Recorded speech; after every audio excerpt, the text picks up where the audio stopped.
আমার দেবরের ছেলে, ও আমারও ছেলে বাবা।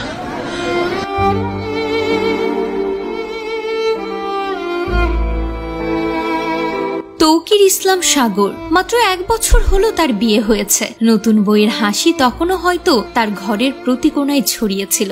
ছুটির অভাবে তাদের কোথাও ঘুরতেও যাওয়া হয়নি। প্রশিক্ষণ শেষ হলে হয়তো তিনি একজন দক্ষ ও সাহসী স্কোয়ার ড্রোন লিডার হিসেবে দেশের আকাশপথের নিরাপত্তা নিশ্চিত করতেন।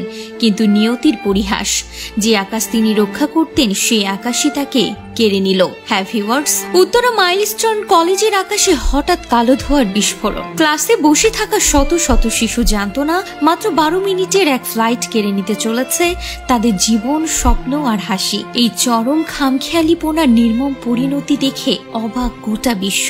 বিমানটি চালাচ্ছিলেন স্কোয়ার ড্রোন লিডার তৌকির ইসলাম সাগর। 21শে জুলাই সোমবার বিকেল 3:45টার দিকে সম্মিলিত সামরিক হাসপাতালে স্কোয়ার ড্রোন লিডার তৌকির ইসলাম সাগর শেষ নিঃশ্বাস ত্যাগ করেছেন। জানা যায় দুপুর 1:06 মিনিটে উড্ডয়নের মাত্র 12 মিনিট পরই তার প্রশিক্ষণ বিমানটি বিধ্বস্ত হয়।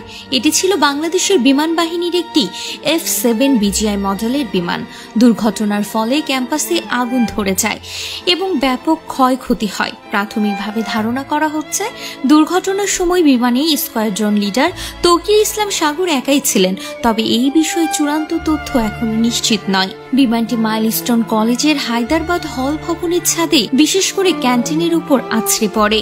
ভাগ্যের কি নির্মম পরিহাস, যে ছেলে আকাশে ওড়ার স্বপ্ন দেখেছিল, মাত্র 1 বছর হলো তার বিয়ে, ভেবেছিল প্রশিক্ষণ শেষ হলে নতুন বউকে নিয়ে ঘুরতে যাবে।